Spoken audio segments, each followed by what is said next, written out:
Welcome back to my channel Ajay free math classes. प्यारे बच्चों, आपका स्वागत है। आज हम वर्कशीट 7 गणित की मैथ की जो वर्कशीट 7 है वो हम डिस्कस करेंगे, जिसमें हमारा आज का जो टॉपिक है वो समीकरण से संबंधित है। समीकरण यानी कि इक्वेशन। तो सबसे हम पहले सीखेंगे कि इक्वेशन होती क्या है। देखिए, अगर कोई एक बात अगर लिखा जाए 2 + 3 = 5 और ऐसे लिखा जाए 2x + 3y = 5, तो ये स्टेटमेंट है, ये कथन है, ये समीकरण नहीं है, क्योंकि यहाँ 2 + 3 = 5 सबको मालूम है। लेकिन ये हमारी समीकरण है। इसमें हम देख सकते हैं क्योंकि इसके अंदर, इसको हम समीकरण क्यों कह सकते हैं, क्योंकि इसके अंदर x और y है। अब एक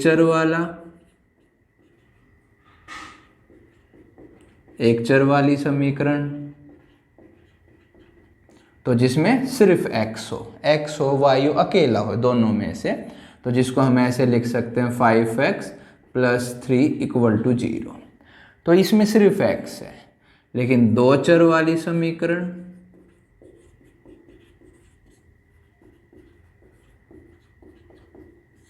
जिसमें हमारा x और y दोनों हो, ax + by = c, इस तरीके से हम इसको लिख सकते हैं। x और y दोनों हैं तो हम कह सकते हैं कि दो चर वाली समीकरण है। ये हम सिर्फ जो वर्कशीट के अंदर है वही डिस्कस करेंगे। इसमें ये लेफ्ट हैंड साइड होती है, लेफ्ट हैंड साइड जिसको हम बाया पक्ष बोलते हैं, और ये राइट हैंड साइड होती है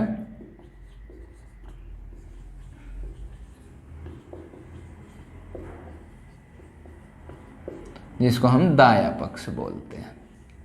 सिंपल सी बात है, मैं ऐसे खड़ा हूं तो मेरे लेफ्ट हैंड की तरफ है, बाएं हाथ की तरफ है, तो लेफ्ट हैंड साइड हो गई।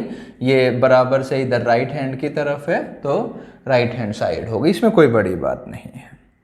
तो हम बात कर रहे थे कि हमें पहचानना है कि कौन सी एक चर वाली समीकरण है या नहीं है, जो कि हमारी वर्कशीट के अंदर क्वेश्चन दिया गया है। तो अब हम इसको डिस्कस करते हैं। एक एग्जाम्पल दिया हुआ है हमें,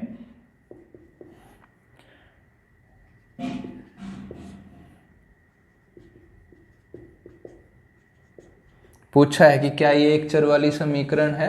तो आप यहाँ पर इसकी कैची गुणा, जिसको हम इंग्लिश में क्रॉस मल्टीप्लिकेशन बोलते हैं, वो आप करेंगे। तो इस 4 की इन दोनों से के साथ गुणा x - 3 और इस 3 की इधर x + 5, तो हम मल्टीप्लाई करते हैं तो ये हो गया 4x और 4 × 3 = 12, इधर 3x और 3 × 5 = 15। अब हम x वाले जो चर हैं उनको एक तरफ कर लेते हैं, जो कांस्टेंट टर्म्स हैं जिसको अचर पद बोला जाता है उनको हम दूसरी तरफ कर लेते हैं। तो 4x ये इधर आ गया -3x, उधर 15 था, 12 उधर जाएगा तो +12। मैं आपको बता देना चाहता हूं कि जब भी कोई संख्या इस बराबर वाले बॉर्डर को क्रॉस करेगी, बॉर्डर मैं इसलिए बोल रहा हूं क्योंकि एक डेली यूज का वर्ड है।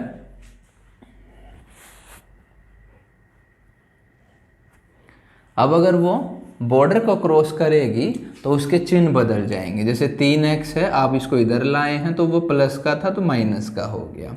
इधर -12 था, बॉर्डर से दूसरी तरफ लेके गए तो प्लस का हो गया। क्योंकि हमें ये ध्यान रखना है कि जो चिन्ह जो इधर है दूसरी तरफ जाके उसका उल्टा हो जाएगा। जमा की संख्या घटा की हो जाती है, घटा की जमा की हो जाती है, गुणा भाग हो जाता है, भाग गुना हो जाता है।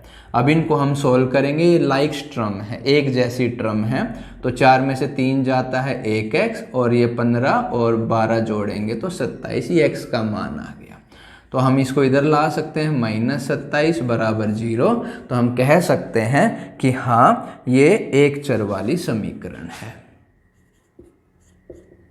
यह एक चर वाली समीकरण है,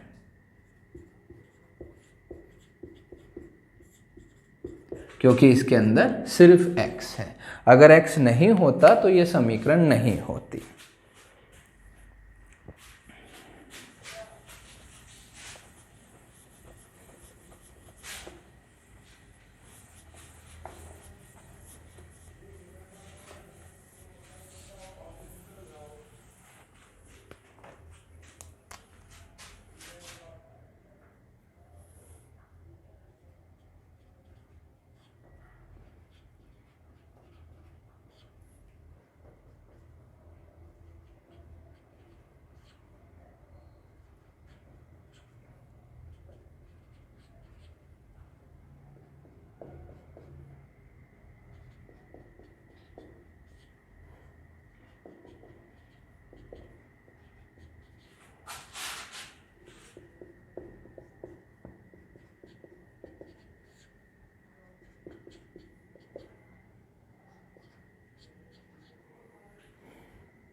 प्यारे बच्चों, ये कुछ स्वयं प्रयास के लिए वर्कशीट में हमें क्वेश्चन दिए गए हैं, हम इनको देखते हैं। और पूछा हमसे गया कि पता लगाइए कि क्या ये एक चर वाली समीकरण है या नहीं है। तो पहले हम इसको देखते हैं। तो हमें इसकी कैची गुणा करनी है, 2 की दोनों से होगी, 2m-5 3m+7, इसकी इधर इसकी इधर अंदर मल्टीप्लाई करते हैं। तो 2m-5 दूनी 10 और ये 3m+21। अब सभी को उठाकर इधर ले आइए। जो दाएं पक्ष में राइट हैंड साइड से थे वहाँ पर आप लेफ्ट में ले आइए। तो 2m-10 माइनस का 3m और माइनस का 21। मैं फिर से बता रहा हूँ कि जैसे ही वो बराबर नामक बॉर्डर यानी बराबर से इधर आएगी, दायां पक्ष बाएं में जाएगा या बायां पक्ष दाएं में जाएगा, तो उनके चिन्ह जो है साइन ऑपोजिट हो जाएंगे, उल्टे हो जाएंगे। जैसे यहाँ पर दोनों माइनस के थे, इधर आके प्लस में हो गए, सॉरी प्लस में थे तो इधर आके माइनस में हो गए। अब हम इनको सोल्व करते हैं। प्लस का 2 और माइनस का 3 तो -1m बचेगा, और -10 और -21 तो -31 हो जाएगा। जी हाँ, क्योंकि इसमें m है, अकेला है एक चर, तो ये एक चर वाला समीकरण है।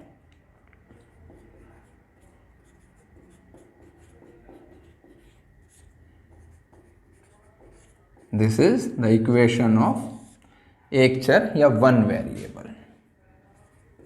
अब हम दूसरा पार्ट देखते हैं। इसमें भी हमें कैची ही गुणा करनी है।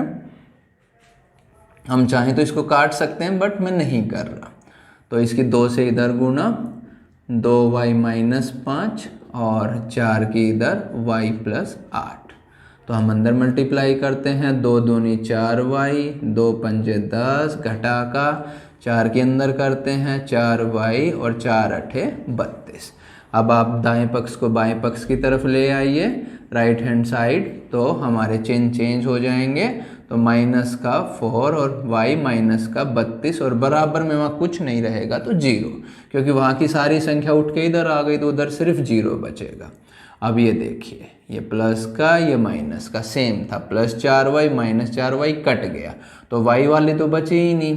-10 और -32 तो -42 हो गई, तो इसमें चर बचा ही नहीं। तो यह एक चर वाली समीकरण नहीं है।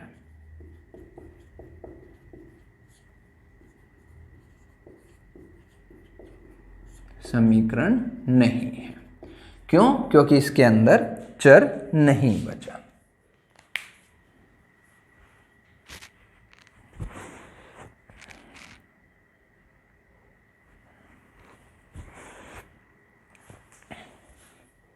अब हम तीसरा हिस्सा देखते हैं।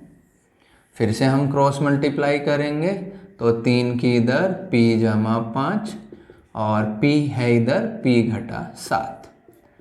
तो ये 3p, 3 पंजे 15, p की p से पहली बार आपके सामने ऐसा हो रहा है। p की p से करेंगे p² - 7p। आप इसको उठाकर इधर लाइए तो चिन्ह इनके चेंज हो जाएंगे। -p² + 7p बराबर में 0।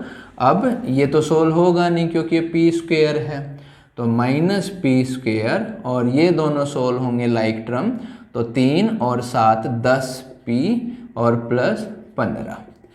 अब क्वेश्चन ये है कि क्या ये एक चर वाली रेखिक समीकरण है? जी हाँ, ये एक चर वाली समीकरण तो है, लेकिन ये रेखिक नहीं है, ये द्विघात समीकरण, क्योंकि यहाँ 2 घात आ गया। और जो हम आज टॉपिक कर रहे हैं वो रेखिक समीकरण का कर रहे हैं।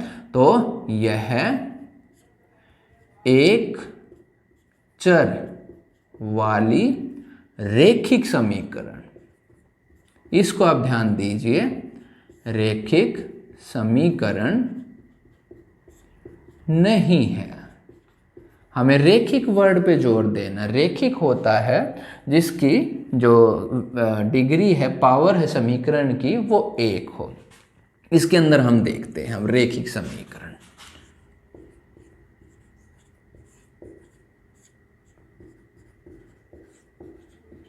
ये देखिए, अभी हमने बनाया था ax + by बराबर c।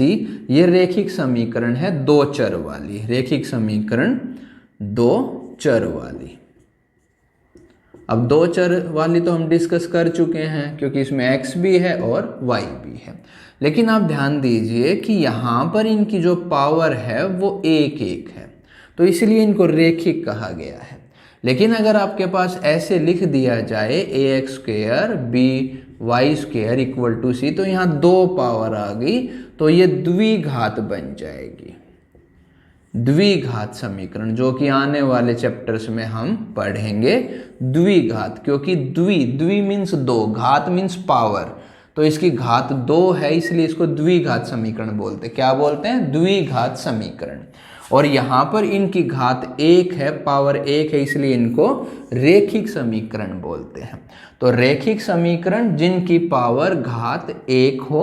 अब उसके अंदर अगर दो चर हैं तो दो चर वाली, और अगर एक चर हैं तो एक चर वाली। जैसे यहाँ पर एक चर बचा हुआ है हमारा, तो ये हमें ध्यान रखना है कि एक चर है या दो चर हैं, और घात 1 है या 2 घात है। अब 3 आ जाएगा अगली और क्लासेस में, तो त्रिघात समीकरण हो जाएंगे, क्यूबिक इक्वेशन बोलते हैं इसको, क्वाड्रेटिक बोलते हैं।